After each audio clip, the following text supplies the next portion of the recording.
हाँ जी, विद्यार्थियों नमस्कार, स्वागत, अभिनंदन आप सभी का online YouTube channel study bye Arun पर।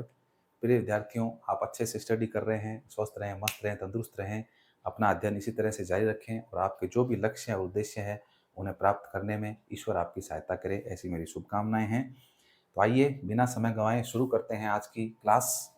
जैसा कि आप जानते हैं, मनोविज्ञान विषय का हम अध्ययन कर रहे हैं और मनोविज्ञान विषय के अध्ययन के अंतर्गत जो है विद्यार्थियों, अभी हमारा जो लास्ट वीडियो जो है आपने देखा है, मैंने अपलोड किया है, वो अभिप्रेरणा से संबंधित था। और आज जो है हम अभिप्रेरणा के सिद्धांतों की बात करने जा रहे हैं। तो आज की जो अपना हेडिंग है वो आप लिख लीजिए। आज का अपना हेडिंग रहेगा अभिप्रेरणा के चक्र। अभिप्रेरणा के चक्र जो है विद्यार्थियों, इसका अपन अध्ययन करने जा रहे हैं कि अभिप्रेरणा के चक्र यानी अभिप्रेरणा किस तरह से चलती है। जैसा कि मैंने पिछले वीडियो में जो है बात की थी कि अभिप्रेरणा जो है वो अपने आप में कोई संज्ञा शब्द नहीं है। भाई एक तो संज्ञा शब्द होता है, जैसे मैं आपके सामने बोलूं कुत्ता, तो कुत्ता, कुत्ते की जाति का बोध हो रहा है आपको, और कुत्ता आपने जहां भी कुत्ता देखा है वो उसका चित्र जो है आपके मस्तिष्क में बनना शुरू हो गया है। मैं आपके सामने बोलूं हाथी, ऊंट, भेड़, गाय, राम, श्याम, जयपुर, बीकानेर, राजस्थान, भारत, ये शब्द मैं आपके सामने बोल रहा हूँ, तो ये सारे के सारे शब्द संज्ञा शब्द हैं। यानी कि इनका ये किसी व्यक्ति, वस्तु, स्थान को इंगित कर रहे हैं, तो ये सब संज्ञा शब्द हैं। लेकिन अभिप्रेरणा जो है वो एक संज्ञा शब्द नहीं है, बल्कि अभिप्रेरणा तो क्या है विद्यार्थियों, अपने आप में एक प्रोसेस है, एक प्रक्रिया है। ठीक है, अपने आप में क्या है अभिप्रेरणा? अभिप्रेरणा अपने आप में एक प्रक्रिया है। और आपको पता है कि जो भी कोई प्रक्रिया होती है, जो भी कोई प्रोसेस होता है, उसके विभिन्न चरण होते हैं, विभिन्न स्टेप होते हैं। उन स्टेप को चल करके वो प्रोसेस या प्रक्रिया पूरी होती है। तो अभिप्रेरणा भी क्या है, अपने आप में एक प्रक्रिया है। तो ये जो प्रक्रिया है विद्यार्थियों, इस प्रक्रिया के कई घटक होते हैं, कई कंपोनेंट होते हैं, जिनको मिल करके, उन तत्वों को मिलने से जो है ये प्रक्रिया पूरी होती है। तो अभिप्रेरणा के चक्र की हम बात कर रहे हैं विद्यार्थियों। अभिप्रेरणा के चक्र जो हैं वो दो प्रकार के होते हैं। अभिप्रेरणा के चक्र की बात कर रहे हैं अपन। अभिप्रेरणा के चक्र जो है विद्यार्थियों, वो दो प्रकार के हैं, दो प्रकार के हैं। एक एक की बात कर लेते हैं अपन। सबसे पहला जो विद्यार्थियों अभिप्रेरणा का चक्र है, उसे हम कहते हैं चक्रीय चक्रीय अभिप्रेरणा अभिप्रेरणा चक्र। चक्रीय अभिप्रेरणा चक्र का मतलब है विद्यार्थियों कि ये जो अभिप्रेरणा का चक्र है वो इस तरह से जो है चक्रीय अवस्था के अंदर चलता है, चक्रीय अवस्था में चलता है, गोलाकार अवस्था में चलता है। इसीलिए जो है इसको क्या कहा गया है, चक्रीय अभिप्रेरणा चक्र कहा गया है। ठीक है, चलिए अब ये जो चक्रीय अभिप्रेरणा चक्र है, इसके कुछ पद हैं, इसके कुछ सोपान हैं, उन पदों की अपन बात कर लेते हैं विद्यार्थियों। और वो पद कौन कौन से हैं? वो पद है, सबसे पहला पद है विद्यार्थियों आवश्यकता। सबसे पहला पद जो है विद्यार्थियों वो आवश्यकता है। आवश्यकता, और आवश्यकता के बाद में आपके सामने आएगा प्रेरक, या आप इसको प्रणोद कह सकते हैं, या आप इसको अंतर्नोद कह सकते हैं, या फिर आप इसको विद्यार्थियों चालक कह सकते हैं, या आप इसको ड्राइव ड्राइव भी कह सकते हैं। ठीक है, आवश्यकता मतलब नीड, इंग्लिश में बोले तो नीड। ये लो, तो पहला इस ये जो चक्रीय अभिप्रेरणा चक्र है, इसका पहला पद जो है, पहला सोपान है, वो है आवश्यकता या नीड आप बोले। दूसरा जो सोपान है विद्यार्थियों, वो है आपके प्रेरक, प्रणोद, अंतर्नोद, चालक या ड्राइव आप इसको बोल सकते हो। और तीसरा जो विद्यार्थियों सोपान है इस अभिप्रेरणा चक्र का, उसका नाम है प्रोत्साहन। प्रोत्साहन, ठीक है। तो इस तरह से जो है ये अभिप्रेरणा का चक्र जो है वो इन तीन स्टेप में पूरा होता है। इसको मैं मिटाता हूं और अपन इसको एक बार अच्छे से जो है लिखने का प्रयास करते हैं। हाँ, ये मैंने आपको केवल लिख के बताया था। अगर अपन इसको चक्र की फॉर्म में बनाएं, एक चक्र की तरह, तो इस तरह से विद्यार्थियों चक्र बनाएंगे। और चक्र में सबसे पहले आप यहाँ लिखेंगे आवश्यकता। आवश्यकता, आवश्यकता के बाद में विद्यार्थियों दूसरा जो बिंदु है उसे आप लिखेंगे प्रणोद।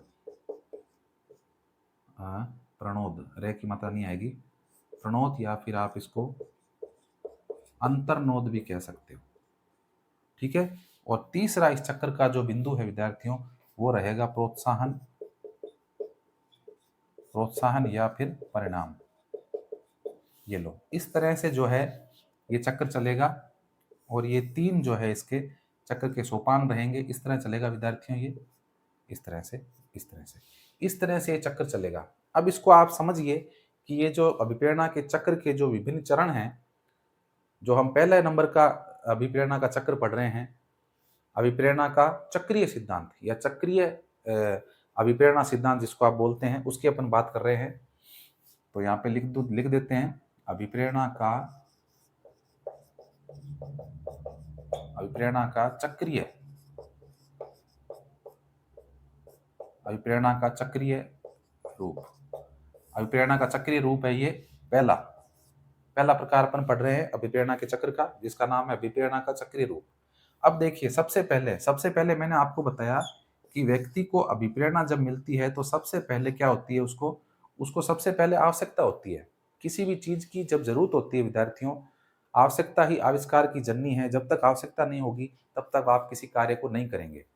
आज आप मेरी ये क्लास देख रहे हैं तो आपको आवश्यकता है, आपको मनोविज्ञान पढ़ना है, सीखना है, आपको शिक्षक भर्ती में मनोविज्ञान में अच्छा करके आना है। आप बीएड के स्टूडेंट हैं तो बीएड में भी आपको पेपर में लिखना है। ये सारे सिद्धांत और ये सारा मनोवैज्ञानिक अध्ययन उसमें आएगा आपके पेपर में। आपको जरूरत है, आपको नीड है, आवश्यकता है, इसीलिए जो है आप ये काम कर रहे हैं। ठीक है, तो आवश्यकता, इस चक्र के अंदर सबसे पहला जो स्टेप है वो है विद्यार्थियों आवश्यकता। जब आपको आवश्यकता होती है, आवश्यकता के बाद में दूसरा स्टेप है विद्यार्थियों प्रणोद या जिसको आप अंतर्नोद बोल सकते हैं।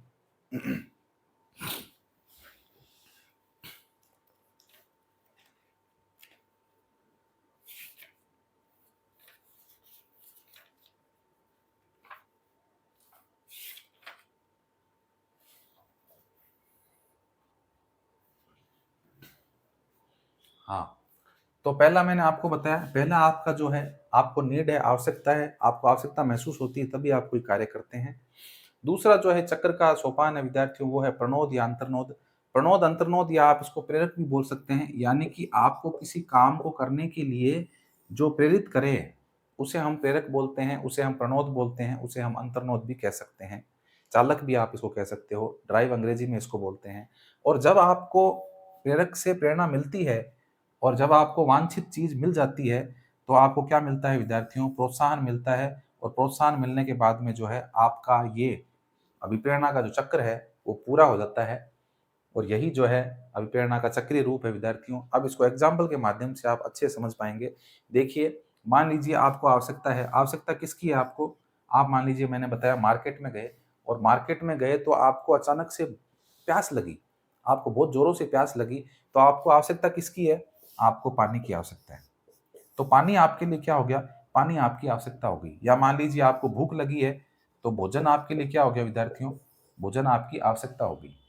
अब आप क्या करेंगे, अब आपको बहुत जोरों से भूख लग रही है तो आपके शरीर के अंदर से ही जो है इस तरह का एक, आप कह सकते हैं कि इस तरह का अंदर से इस तरह के विचार आ रहे हैं अंदर से कि मुझे बहुत जोर से भूख लगी है, मुझे कहीं भी किसी भी जगह जाकर के, किसी होटल में जाकर के, रेस्टोरेंट में जाकर के, जहां भी मुझे रूखा सूखा मिल जाए मुझे वो खा लेना है। क्यों? क्योंकि आपके अंदर की जो भूख है वो आपको परेशान कर रही है, आपके अंदर जो प्यास लगी हुई है वो आपको परेशान कर रही है। ठीक है, तो उसे हम क्या कहेंगे, उसे हम चालक या प्रणोद कहेंगे, चालक कहेंगे। क्योंकि आपको चलने के लिए क्या कर रही है, बाध्य कर रही है। वो आपकी भूख है, वो आपको दौड़ा रही है। ढूंढ कहीं पर भोजन है क्या, कहीं पर कोई ठेला मिल जाए, कोई भोजन मिल जाए, फ्रूट मिल जाए खाने के लिए, कोई कचौली समोसे मिल जाए, या फिर कोई भोजन रूपी पदार्थ मिल जाए, कोई पेय पदार्थ मिल जाए, कुछ भी मिल जाए। और प्यास अगर आपको लगी है, पानी की आपको आवश्यकता है तो आपको प्यास लगेगी। तो प्यास क्या है, प्यास भी एक तरह से चालक का काम करेगी, आपको भगाएगी इधर उधर कि कहीं भी पानी है तो वहां से मिल जाए, कोई प्याऊ खुली हुई है तो वहां से मैं पानी पी लूं, या फिर कोई दुकान है, शॉप है, तो वहां से मैं पानी ले लूं, बोतल ले लूं और अपनी प्यास को बुझा लूं। ठीक है, तो ये सब चीजें क्या है, आपकी जो भूख है विद्यार्थियों वो क्या काम करेगी, चालक का काम करेगी, उसे हम अंतर्नोद कहेंगे। आपकी जो प्यास है वो भी क्या काम करेगी, वो भी जो है चालक का काम करेगी। तो प्रणोद या अंतर्नोद या प्रेरक क्या है, भूख या प्यास, भूख और प्यास रूपी जो है वो क्या है आपके प्रणोद या अंतर्नोद या प्रेरक आप इसको कह सकते हो, जो आपको कार्य करने के लिए बाध्य करेंगे। और जब आपको इनकी पूर्ति हो जाएगी, जब ये चीजें आपको मिल जाएगी, आपको कोई रेस्टोरेंट मिल गया, आपने वहाँ जाकर के पानी पी लिया, बोतल ले ली, या फिर आपने वहाँ जाकर खाना खा लिया, आपकी भूख समाप्त हो गई, तो आपको क्या मिला है प्रोत्साहन के अंदर जो है विद्यार्थियों, वो भोजन जो है आपको क्या मिल गया है, प्रोत्साहन के अंदर मिल गया है आपको। और प्रोत्साहन के अंदर जैसे ही आपको भोजन मिला, तो आपकी जो आवश्यकता थी वो क्या हो गई, समाप्त हो गई। आवश्यकता समाप्त हो गई, आवश्यकता समाप्त हो गई, तो ये जो चक्र था अभिप्रेरणा का, ये भी क्या हो गया विद्यार्थियों, पूरा हो गया। तो इस तरह से अभिप्रेरणा का चक्रीय जो रूप है, वो इस तरह से काम करता है कि आपको कोई चीज़ की नीड है, आवश्यकता है इसलिए आप कोई कार्य कर रहे हैं, और आवश्यकता होती है जब आपको जो है, आपके जो प्रेरक होते हैं आपके अंदर, वो प्रेरक आपको जो है कार्य करने के लिए एक बल प्रदान करते हैं, एक प्रेरणा देते हैं, और जब वो प्रेरक आपको बल प्रदान करते हैं तो आप वो कार्य करते हैं, और कार्य करने के बाद आपके उद्देश्य की पूर्ति हो जाती है, और उद्देश्य की पूर्ति होने के बाद में आपको प्रोत्साहन के अंदर वो चीज़ मिल जाती है, और आपका जो प्रेरणा का चक्र है वो यहीं पर समाप्त हो जाता है। ठीक है? तो प्रेरणा का चक्र जो चक्रीय रूप था वो आपको समझ में आया अभिप्रेरणा का। इसको इस तरह से समझ लीजिए कि आप मान लीजिए कोई कॉम्पिटिशन एग्जाम की तैयारी कर रहे हैं, और कॉम्पिटिशन एग्जाम की तैयारी के दौरान विद्यार्थियों आपकी आवश्यकता क्या है? भई आपकी आवश्यकता क्या है? आपको नौकरी चाहिए? कॉम्पिटिशन एग्जाम की आप तैयारी कर रहे हैं, तो इसका मतलब आपको क्या चाहिए? आपको सरकारी नौकरी चाहिए। तो सरकारी नौकरी क्या है? सरकारी नौकरी आपकी आवश्यकता है, आपकी नीड है। ठीक है? अब उस आवश्यकता के से संबंधित आपके अंदर अभिप्रेरणा जागृत हो रही है, आपके अंदर प्रेरक जो है वो काम कर रहा है। कौन-सा प्रेरक? आपको बुक्स लेके आनी है, आपको किताबें पढ़नी हैं, आपको लाइब्रेरी में बैठ कर के स्टडी करनी है, आपको दोस्तों के साथ में पढ़ना है, आपको विभिन्न मॉडल पेपर सॉल्व करने हैं। ये सारी चीज़ें क्या है? ये सब चीज़ें अंतर्नोद है। ये सब चीज़ें प्रेरक है, प्रेरक के रूप में काम कर रही है। और आपके अंदर की अभिप्रेरणा, आपका प्रेरक जो है वो कह रहा है कि हाँ, मुझे ये कार्य करना चाहिए, इससे मुझे सफलता मिल जाएगी। तो विभिन्न जो प्रयास आप अपनी तरफ से कर रहे हो इस नौकरी को प्राप्त करने के लिए, वो सब क्या कहलाएँगे? वो सब अंतर्नोद या प्रेरक कहलाएँगे, या चालक कहलाएँगे, यानी कि आपको चलने के लिए बाध्य कर रहे हैं। आपको ले जा रहे हैं कोचिंग सेंटर तक। आप 10-10 घंटे, 12-12 घंटे स्टडी कर रहे हैं। आप जो है किसी लाइब्रेरी के अंदर बैठ कर के 10-10, 12-12 घंटे पढ़ रहे हैं। क्यों पढ़ रहे हैं? क्योंकि आपके अंदर वो प्रेरक जागृत हो गया है कि मुझे नौकरी लगना है। तो वो चीज़ें क्या कहलाएगी? वो आपके नौकरी के लगने के लिए जो आपको बाध्य कर रही है कार्य करने के लिए, तैयारी करने के लिए, वो सब क्या है? वो प्रणोद कहलाएँगे, वो प्रेरक कहलाएँगे विद्यार्थियों, वो चालक कहलाएँगे।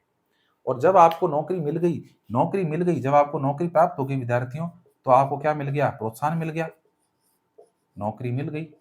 आपने जो मेहनत की, आपको नौकरी मिल गई, आप जॉब लग गए, आप 3rd grade, 2nd grade, 1st grade जो भी आप तैयारी कर रहे थे, वो नौकरी आपको मिल गई। परिणाम के रूप में जो है आपको प्रोत्साहन मिला है, आपको नौकरी मिल गई। आप जो है किसी स्कूल में पोस्टेड हो गए, और वहाँ जाकर के आप जो है बच्चों को पढ़ाना आपने स्टार्ट कर दिया है, आप टीचर बन गए हैं, गवर्नमेंट सर्वेंट आप बन गए हैं, बन जाएँगे, कोई घबराने की बात नहीं है। तो ये इस तरह से जो है आपकी आवश्यकता, प्रणोद और प्रोत्साहन के द्वारा अभिप्रेरणा का जो चक्रीय रूप है विद्यार्थियों, ये संपन्न हो गया। ठीक है? तो समझ में आ गया आपको? अभिप्रेरणा का चक्र, इसको अगर अपन कई बार क्या है पेपर में इस तरह से भी आ जाता है, मोटिवेशन बराबर सबसे पहला चरण क्या होगा? नीड होगा। सबसे पहला चरण क्या है विद्यार्थियों? नीड है। नीड के बाद में क्या हुआ है? अंतर्नोद या प्रणोद, जिसको अपन चालक बोलते हैं, अंग्रेजी में ड्राइव बोलते हैं इसको। और ड्राइव के बाद में विद्यार्थियों आपको क्या मिलता है? परिणाम मिलता है, प्रोत्साहन मिलता है, रिजल्ट जो है वो आपको प्राप्त होता है ना? तो इसको आप क्या बोलते हैं? इंसेंटिव बोलते हैं प्रोत्साहन को। प्रोत्साहन को आप अंग्रेजी में क्या बोलेंगे? अंग्रेजी में इंसेंटिव बोलेंगे। ये अभिप्रेरणा, ये आवश्यकता, ये चालक, और ये आपका प्रोत्साहन। तो इस तरह से ये भी आपको जो है याद होना चाहिए। ये पेपर में कई बार ये भी इस तरह से पूछा गया है। मोटिवेशन बराबर need plus drive plus incentive. ठीक है? ये अभिप्रेरणा का चक्र का एक शॉर्ट फॉर्म में आप इसको याद कर सकते हो इस तरह से, कि ये इस तरह से चक्र चलता है। चलिए, आपको अच्छे समझ में आ गया होगा अभिप्रेरणा का चक्र। अब अलग-अलग लिखवाने की आपको आवश्यकता नहीं है, चीज़ें मैंने समझा दी है आपको। ठीक है? बिल्कुल शॉर्ट फॉर्म में लिख लेना, लिखना चाहो तो। आवश्यकता यानी कि आपको जो चीज़ आपको प्राप्त करनी है, जो आपका लक्ष्य है, वो आपके लिए क्या है? आवश्यकता है। उस लक्ष्य को प्राप्त करने के लिए जो आप प्रयास करते हैं, वो सब क्या है विद्यार्थियों? प्रणोद या अंतर्नोद है। और प्रोत्साहन यानी कि जब आपको लक्ष्य प्राप्त हो गया, प्रोत्साहन के अंदर आपका लक्ष्य आपको मिल गया है, तो वो क्या कहलाएगा? प्रोत्साहन कहलाएगा। तो इस तरह से अभिप्रेरणा का जो है, ये चक्रीय रूप हमने पढ़ा है। अब एक अभिप्रेरणा का चक्रीय रूप और है विद्यार्थियों, वो अपन पढ़ लेते हैं। ये पहला अपन ने पढ़ लिया है अभिप्रेरणा का चक्रीय रूप। अभिप्रेरणा का चक्रीय रूप हमने पढ़ लिया है। चक्रीय अभिप्रेरणात्मक चक्र भी इसको कहते हैं विद्यार्थियों। पहला जो हमने पढ़ा था वो था चक्रीय अभिप्रेरणात्मक चक्र। चक्रीय अभिप्रेरणात्मक चक्र जो हमने पढ़ लिया है। अब जो है दूसरा हम पढ़ने जा रहे हैं विद्यार्थियों, और वो है संज्ञानात्मक अभिप्रेरणा चक्र। ये लो, ये हम पढ़ने जा रहे हैं दूसरे नंबर का, जिसका नाम है संज्ञानात्मक अभिप्रेरणा चक्र। संज्ञानात्मक मैंने आपको बताया, संज्ञान का मतलब है विद्यार्थियों ज्ञान प्राप्त हो जाना। इंद्रियों के माध्यम से प्रत्यक्ष रूप से जब आपको ज्ञान प्राप्त होता है उसी को क्या कहते हैं, संज्ञान कहते हैं। यानी कि आपकी इंद्रियों से जो है विद्यार्थियों, संज्ञान क्या होता है, संज्ञान मतलब इंद्रियों से प्रत्यक्ष ज्ञान की प्राप्ति, उसे ही हम क्या कहते हैं, उसे ही हम संज्ञान कहते हैं। जीन पियाजे का संज्ञानात्मक विकास का सिद्धांत आपने नहीं देखी है वो वीडियो तो आप देख लेना। बाल विकास जो मैंने पढ़ाया था आपको, जो आपकी पहली यूनिट है बाल विकास से संबंधित है, जब वो मैंने पढ़ाई थी तो उसमें जीन पियाजे का संज्ञानात्मक विकास का सिद्धांत पूरा डिस्कस किया था मैंने वहाँ पे। तो अभी वो आपने वीडियो नहीं देखा है तो वो वीडियो जाके देख लें आप, ठीक है। तो संज्ञान का अर्थ है इंद्रियों से प्रत्यक्ष ज्ञान की प्राप्ति। तो संज्ञानात्मक जो अभिप्रेरणा का चक्र है उसमें कहीं ना कहीं संज्ञान जो है वो शामिल होगा, है ना, नाम से मालूम चल रहा है। तो अब इसको जानते हैं विद्यार्थियों। जैसा कि हमने अभिप्रेरणा का जो चक्रीय रूप था वो हमने जाना था। चक्रीय अभिप्रेरणात्मक चक्र जो था इसमें हमने 3 चीजें बताई थी। यानी कि पहले क्या होगी, आपको पहले आवश्यकता होगी, आवश्यकता के बाद में आपको क्या मिल, प्रेरक या प्रणोद आप कह सकते हो, और प्रणोद के बाद विद्यार्थियों आपको क्या मिलेगा, प्रोत्साहन मिलेगा, ठीक है। तो इसके लिए मैंने सूत्र लिखा था, मोटिवेशन बराबर नीड के बाद में आपके ड्राइव, और ड्राइव के बाद में इंसेंटिव। ये मैंने लिखा था, इसका सूत्र लिखा था एक तरह से। अभिप्रेरणा क्या, जो चक्रीय चक्र है इसका हमने ये सूत्र लिखा था विद्यार्थियों।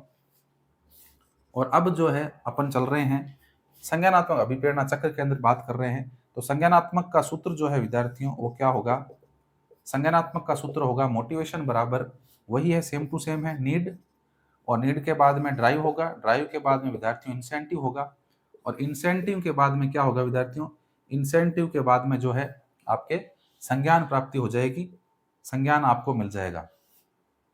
तो यहाँ पर आप लिखेंगे संज्ञान प्राप्ति, संज्ञान की प्राप्ति हो जाएगी।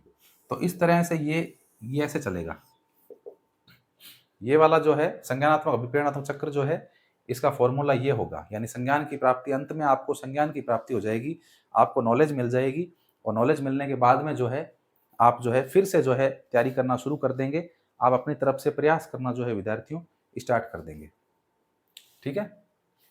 चलिए, तो अब इसकी एक एक की बात कर लेते हैं। देखिए, जैसा कि मैंने आपको बताया, नीड मतलब आवश्यकता है, इसमें लिखने की कोई आवश्यकता नहीं ज़्यादा आपको, बस सिर्फ आपको ये संज्ञान प्राप्ति जो है इसको समझना है कि एक्चुअल में ये क्या है। देखिए, नीड का मतलब आवश्यकता, आपको आवश्यकता है तभी आप कोई कार्य कर रहे हैं। जब आपको आवश्यकता होगी तो आप विभिन्न जुगत करेंगे, अपनी तरफ से बहुत सारे प्रयास करेंगे, उन प्रयासों को हम क्या बोलेंगे, ड्राइव बोलेंगे, प्रेरक बोलेंगे, प्रणोद बोलेंगे। और जब प्रेरक के फलस्वरूप आपको वो चीज़ मिल जाएगी, आपकी आवश्यकता की पूर्ति हो जाएगी, तो उसे हम इंसेंटिव बोलेंगे, यानी कि आपको प्रोत्साहन मिल गया, आपको परिणाम मिल गया, ठीक है। और परिणाम मिलने के बाद में विद्यार्थियों आपको संज्ञान हो गया। संज्ञान मतलब कि आपको ज्ञान प्राप्ति हुई है।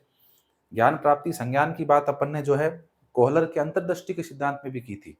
वहां पर जो है व्यक्ति को संज्ञान प्राप्त हो जाता है। संज्ञान का मतलब है सूझ उसके अंदर डेवलप हो जाती है ना, वो अपनी विवेक को काम में लेना शुरू कर देता है, तो उसको हम संज्ञान बोलते हैं। तो जब संज्ञान हो जाएगा तो व्यक्ति क्या है कि इस कार्य को दोबारा से करना की कोशिश करेगा, यानी कि इस कार्य में और अच्छे से और अच्छे प्रयास करने की कोशिश करेगा, यानी कि और आगे बढ़ने का प्रयास करेगा। इसीलिए जो है विद्यार्थियों इसको संज्ञान कहा गया है। जैसे मान लीजिए, एग्जाम्पल समझिए, ऐसे आपको समझ में नहीं आया, एग्जाम्पल से आपको समझ में आ जाएगा। जैसे मान लीजिए कि आप शुरू में किसी प्राइवेट स्कूल में पढ़ा रहे थे और वहाँ आपको 5,000 रुपये मिल रहे थे, मात्र 5,000 रुपये आपको स्कूल वाला सैलरी दे रहा था, ठीक है। अब उस समय आप तैयारी कर रहे थे, तैयारी तो आप कर रहे थे, 5 घंटे स्कूल जा रहे थे, उसके बाद में आप तैयारी करते थे।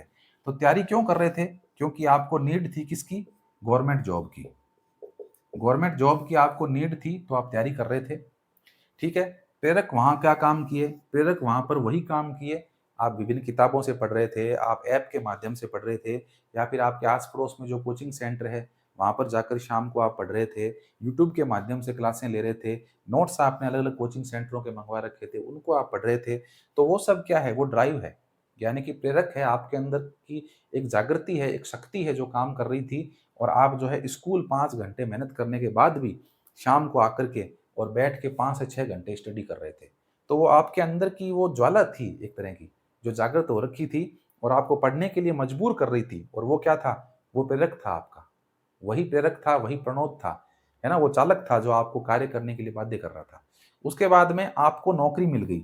आपको नौकरी मिल गई, इंसेंटिव, यानी आपने तैयारी की, कड़ी मेहनत की आपने साल भर तक, आप स्कूल भी जाते रहे और साथ में गवर्नमेंट जॉब की आपने तैयारी भी की, लास्ट में आपको नौकरी मिल गई, आपको इंसेंटिव, आपको प्रोत्साहन के रूप में 3rd ग्रेड की नौकरी मिल गई मान लो। कौन से ग्रेड की मिली? 3rd ग्रेड की मिली। अब आपको संज्ञान मिल गया। संज्ञान क्या हुआ आपको? आपको संज्ञान ये हुआ कि जब आप 3rd ग्रेड की नौकरी करने के लिए स्कूल में गए, जब आप स्कूल में गए, स्कूल में जाकर के आपने देखा कि वहाँ पर जितने भी 3rd ग्रेड टीचर थे, वो सब के सब 2nd ग्रेड के लिए तैयारी कर रहे थे।